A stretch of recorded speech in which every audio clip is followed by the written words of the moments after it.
कृष्ण की वाणी।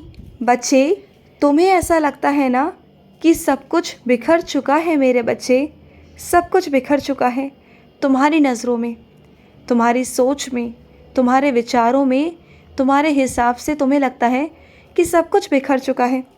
लेकिन तुम अपने कृष्ण की नज़रों से देखो कि सब कुछ मैं संवार रहा हूँ। और अगर फिर भी तुम्हें लगता है ना कि तुम बिखरे हुए हो, टूटे हुए हो ना, मैं तुम्हें तब भी कहूँगा कि अगर बिखरे हुए हो ना, तब भी मैं तुम्हें निखार दूँगा, तब भी मैं तुम्हें संवार दूँगा मेरे बच्चे। लेकिन मैं कर रहा हूँ, मैं सब कुछ कर रहा हूँ तुम्हारे जीवन में। बस क्या है ना, मेरी एक खासियत है कि जब मैं अपने बच्चे के लिए कुछ भी करता हूँ ना, तो मैं पहले से नहीं बताता, सही समय आने पर बताता हूँ।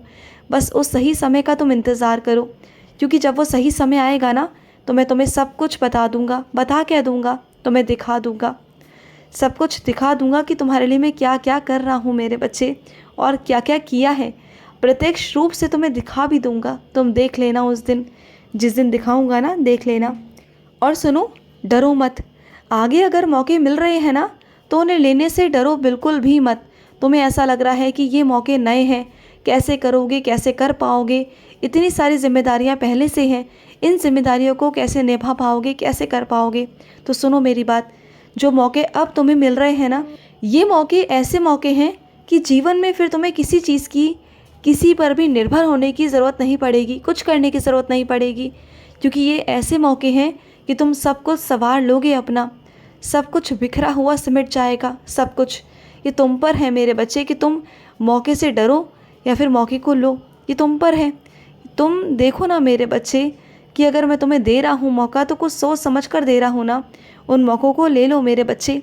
और सुनो, मुझे मालूम है कि तुम बीमार हो, तुम ठीक नहीं हो पा रहे हो, लेकिन मैं तुमसे वादा करता हूँ कि मैं तुम्हें, तुम्हारा कृष्ण, तुम्हारा लल्ला तुमसे वादा करता है कि पूरी तरीके से मैं तुम्हें ठीक करूँगा, पूरी तरीके से। तुम बस शांति से, शांत मन से ना तुम मेरा नाम जाप करते रहा करो, और साथ ही साथ जो मेरा स्नान जल है ना, उसे रोज़ लो। रोज़ लोगे ना तो तुम देखना, मेरा स्नान जल वो चमत्कारी जल है कि वो जल नहीं, वो अमृत बन जाता है।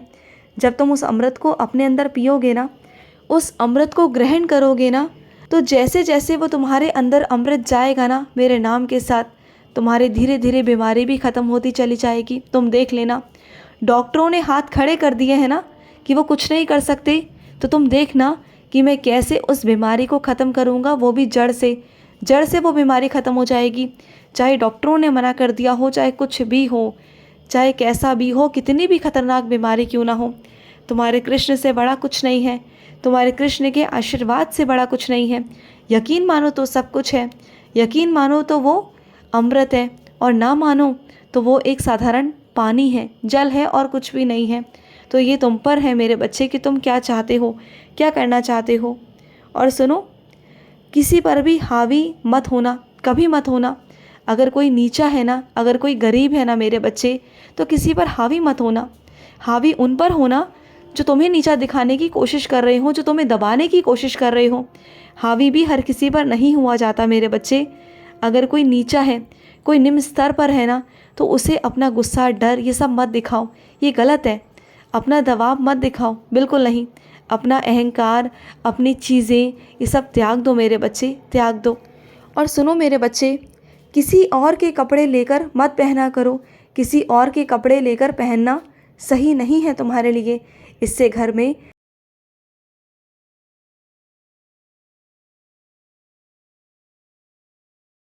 दरिद्रता आती है मेरे बच्चे। किसी और के कपड़े लेकर कभी भी नहीं पहनने चाहिए, कभी नहीं। अपने पास जो है उसे पहनो। और वैसे भी हर किसी को तरह तरह की चीज़ें होती हैं, तरह तरह की बीमारियां हैं, तरह तरह की चीज़ें हैं, तो मत पहनो ना। ना अपने कभी कपड़े किसी को दो, और ना किसी से लो मेरे बच्चे, चाहे वो तुम्हारे घर का सदस्य ही क्यों ना हो। और सुनो मेरे बच्चे, इतने आलसी मत बनो। तुम कब से इतने आलसी हो गए? हाँ, अगर कोई भी काम होता है बहुत आराम आराम से करते हो, बहुत सो कर काम करते हो। ऐसा मत किया करो। जो काम जब हो रहा है, जिस समय पर हो रहा है, उसे करके ख़त्म करो। क्योंकि अगर तुम एक बार बैठ जाते हो ना, तो बैठ जाते हो, फिर उठना और काम करना तुम्हारे लिए बहुत मुश्किल होता है। तो पहली बार में जब फुर्ती होती है ना, उसी समय में काम कर लिया करो।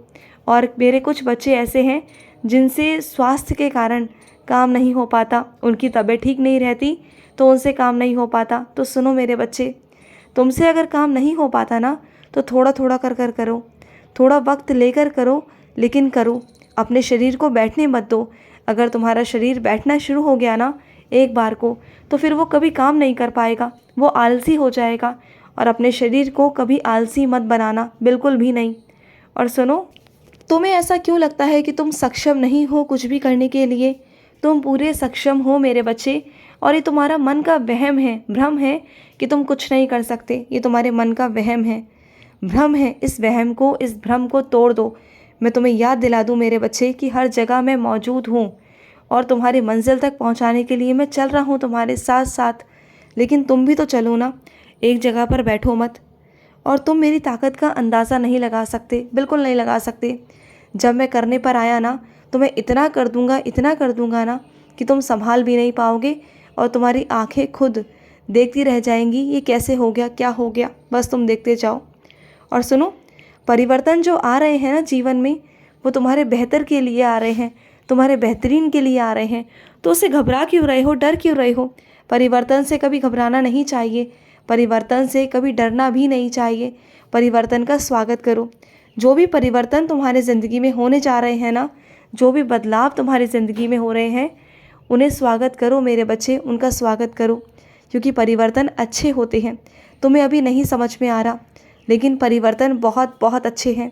और सुनो, तुम्हें ऐसा लगता है कि जिस इंसान के साथ तुम इतने दिनों, इतने सालों रहे, उससे तुम्हारा लगाव है, उससे तुम्हें प्यार है। तो सुनो मेरी बात, वो ना ही लगाव है और ना ही प्यार है। प्यार होता ना तो शायद तुम एक मिनट, एक पल नहीं रह पाते। आज जहाँ तुम अपनी नई ज़िंदगी शुरू करना चाह रहे हो ना, फिर वहाँ तुम अपनी नई ज़िंदगी शुरू नहीं करते। पता है बात क्या है? तुम इतना उनके साथ रहे ना पहले, बस वो आदत थी, वो तुम्हारी आदत बन गए थे और कुछ भी नहीं था। वो प्यार नहीं था, वो लगाव नहीं था। तो अपने वहमों को निकालो, बार बार उन चीज़ों को याद करना बंद कर दो, उस इंसान को याद करना बंद कर दो जिसने तुम्हारे बारे में कभी सोचा ही नहीं कि तुम कहाँ हो, कैसे हो, तुम्हारे बारे में कभी नहीं पूछा। तो जाने दो ना। और सुनो मेरे बच्चे, तुम पहले हनुमान चालीसा पढ़ा करते थे, लेकिन अभी काफ़ी दिनों से तुमने हनुमान चालीसा पढ़ना बंद कर दिया। तो ऐसा क्यों कर रहे हो? हनुमान जी की कृपा है तुम पर, बालाजी की कृपा है तुम पर। वो तुम्हारे कुल देवी देवता हैं, तुम्हारे परिवार की रक्षा करते हैं। तो उनकी हनुमान चालीसा ज़रूर ज़रूर पढ़ा करो मेरे बच्चे। और सुनो, कहीं पर भी हस्ताक्षर करने से पहले एक बार उस कागज़ात को पढ़ लो। जब तक पढ़ो नहीं तब तक तुम हस्ताक्षर बिल्कुल भी मत करना। किसी के कहने पर, किसी के दबाव में आकर बिल्कुल भी मत करना, ठीक है? और सुनो, तुमने अपने सपनों के लिए जो जो त्यागा है ना मेरे बच्चे, जो तुमने अपने सपनों के लिए सब कुछ किया, लेकिन फिर भी इतनी मेहनत के बावजूद भी तुम्हारे सपने अधूरे रह गए। तुम अपने सपनों को पूरा करना चाहते हो ना, तो चिंता मत करना। मैं हूँ ना तुम्हारा कृष्ण, मैं तुम्हारे सपनों को मैं पूरा करवाऊँगा। उम्र नहीं देखते मेरे बच्चे, उम्र की तरफ मत जाओ। जब वक्त था तब तुम नहीं कर पाए, मालूम है मुझे, लेकिन वक्त तो अभी भी नहीं हुआ, देरी तो अभी भी नहीं हुई है। जब तक सांसें हैं ना ज़िंदगी में, जब तक जीवन है, तब तक तुम सब कुछ कर सकते हो, सब कुछ। अगर तुम चाहो तो बहुत कुछ कर सकते हो, सब कुछ कर सकते हो। बस अपने मनोबल को कभी टूटने मत देना, हमेशा उसे बनाए रखना कि हाँ तुम्हें कुछ करना है। और देखो तुम कैसे कर जाओगे। तुम्हारे अंदर वो हिम्मत होनी चाहिए, वो ताकत होनी चाहिए कि तुम वो कर सको। और सुनो, तुम्हारी भलाई कभी व्यर्थ नहीं जाएगी मेरे बच्चे। तुम्हें क्या लगता है कि तुम जब सबकी भलाई करते हो, सबके लिए कुछ ना कुछ करते हो, तो क्या वो व्यर्थ जाएगा? नहीं, वो बिल्कुल व्यर्थ नहीं जाएगा। भलाई कभी व्यर्थ नहीं जाती मेरे बच्चे, कभी नहीं। भलाई के बदले हमेशा तुम्हारे लिए अच्छा ही होगा, कभी तुम्हारे साथ बुरा नहीं होगा, कभी नहीं हो सकता, और ना ही मैं होने दूंगा। तो भलाई करते रहो, अच्छाई करते रहो, ठीक है? आज का मध्याह्न कृष्ण संदेश समाप्त हुआ। जय श्री कृष्ण।